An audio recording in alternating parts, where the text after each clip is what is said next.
púlpito, um espaço de show, mas quando ele chegou no momento, não tinha energia elétrica. E ele foi lá para conhecer o espaço, mesmo sem energia. E lá para as tantas, ele fica sem saber como é que vai administrar, o que é que ele tinha à frente, e até que a pessoa disse: olha, fique aqui que eu vou buscar, procurar um fósforo por aí. E ele começou a imaginar aquele espaço, aquele lugar. Quando ele encontrou aquele, ele ficou imaginando, no fundo lá, alguém acendeu um fósforo. Na hora que um fósforo foi acendido, já de imediato ele mudou a concepção daquilo que ele achava que era o espaço. Aí eu fiz a reflexão assim com o pessoal: quando na nossa vida as coisas estão escuras, se nós quisermos ajudar a resolver isso, vamos permitir que Deus acenda pelo menos um palito de fósforo. Se pelo menos um palito de fósforo for aceso diante das angústias, das trevas das nossas vidas, por certo, nós administraremos a vida de modo diferenciado. É primeiro que nós precisamos permitir. Depois eu disse que, depois da reflexão, foi o que mais? Depois eu perguntei a primeira coisa, depois qual foi? A última obra da criação de Deus. Qual foi? A primeira foi a luz. A última foi o quê? O homem. A última foi o homem. Que consequência vocês tiram disso?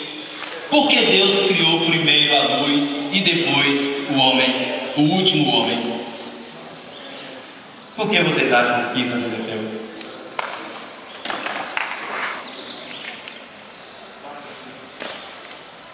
Dá para dizer alguma coisa? Por que será? Oi? Para que o homem vivesse na luz. O que mais? Essa banda de Caio. Por que Deus agiu assim?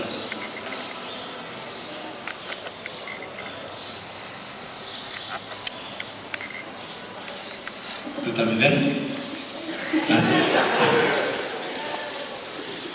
Ok. Então já falamos mais ou menos isso. E a gente conversou aqui, viu algumas coisas, justamente porque Deus nos quer na luz.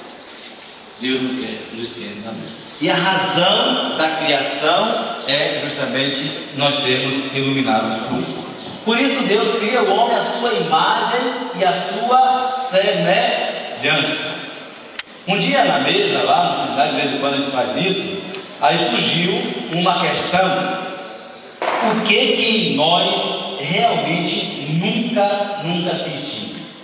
Por mais que nós façamos as coisas não boas, mas em nós nunca deixamos de ser. O quê? O que nós nunca podemos deixar de ser? Mesmo com os erros, mesmo com os pecados, por que nós nunca podemos ter condição de deixar de ser? A imagem de Deus. Agora, o que é que nós perdemos? O que é que nós perdemos com as nossas atitudes? Nós perdemos o quê?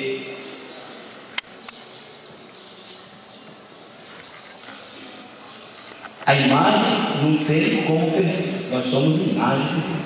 Mas tem uma coisa que as nossas atitudes nos fazem perder. Diga. Fala. A semelhança. A semelhança de Deus a gente perde. Porque a gente se assemelha por meio das nossas atitudes. Se eu ajo bem, se eu administro bem o tesouro que Deus me permitiu, então eu estou sendo imagem e semelhança. Eu nunca deixo de ser imagem, mas semelhança eu deixo. E por isso que no versículo, ninguém tem Bíblia aí? Tudo bem. Que bom. Vê aí o versículo 27 do primeiro capítulo da Bíblia.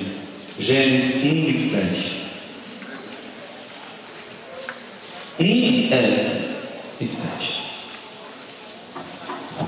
Encontrou? O livro da Gênesis fica no mesmo segundo dessa. Então, que bom, Bíblia tem. E Deus criou o homem à sua imagem. A imagem de Deus, Ele o criou. Leu isso. Então Deus disse: olha o 26. Façamos o homem à nossa imagem e semelhança, Que ele domine. Façamos o homem Imagem e semelhança. Que ele domine os peixes do mar, as aves do céu e os animais domésticos, todas as feras e todos os répteis que rastejam sobre a terra. E Deus criou o homem à sua imagem, a imagem de Deus ele criou, e os criou homem e mulher. Faltou alguma coisa? Como Deus pensou e como Deus criou? Deus pensou como? Deus pensou como? O 26, versículo 26. Passamos o homem. Você está com uma dica poderosa aí, viu? A nossa imagem e a nossa semelhança. Mais interessante, Deus não criou o homem à sua imagem, à sua semelhança. O versículo 27, quando ele conclui a criação, Deus criou o homem à sua imagem. A imagem de Deus, ele o criou. Homem e mulher ele criou. Não diz o 27 que Deus criou imagem e semelhança. Perceberam isso já? Por quê? Porque nós fomos criados à imagem e nós adquirimos com a graça de Deus a sua semelhança. A partir de então, nós vamos encontrar o texto dizendo que nós somos imagem e semelhança. Mas na origem aí, nós somos criados à sua imagem. A imagem a gente não perde, mas a semelhança a gente perde. E como é que a gente perde a semelhança de Deus? Hein?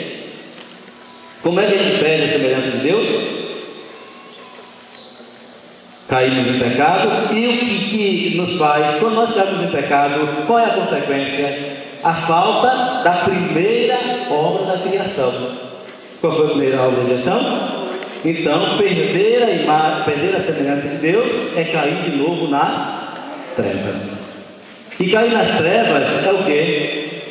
É perder a noção das coisas. É voltar à mesma situação de antes. A insegurança, o medo, a impotência. E aí você de novo perdeu a semelhança de Deus. Só com a luz de novo acendida, que é a dinâmica de Deus, é que a gente pode recuperar a semelhança. A imagem a gente não perde, mas a semelhança a gente pode perder. Mas no versículo 26 também, Deus diz para que ele quer criar o homem: para dar ordem às coisas. Que ele domine os peixes do mar, as aves do céu, os pássaros do rebanho. Então tudo isso foi o que Deus falou. Então aí nós encontramos o homem com uma importância, com um significado. Deus tem um objetivo com o criador, que ele administre aquilo que ele administra. Bom, uma vez que as coisas criadas por Deus são entregues ao homem, de quem é agora a responsabilidade de cultivar, conservar, estruturar as coisas criadas por Deus? De quem é? Olha, eu vou te entregar aqui um dinheiro, tá? Para tu administrar. Depois a gente vê aqui. Se eu entreguei o dinheiro para Fernanda, a responsabilidade é dela. Eu confiei nela. Se ela merecer, fez por merecer a confiança que eu dei, o problema é dela. Se ela não fez isso, o problema é dela também. Então, voltar às trevas não é uma atitude mais de Deus. Então, se no primeiro relato da criação, Deus faz o berço para colocar o homem, Deus cria primeiro o homem, a luz, faz aquilo necessário e depois coloca o homem como início da sua criação. No segundo relato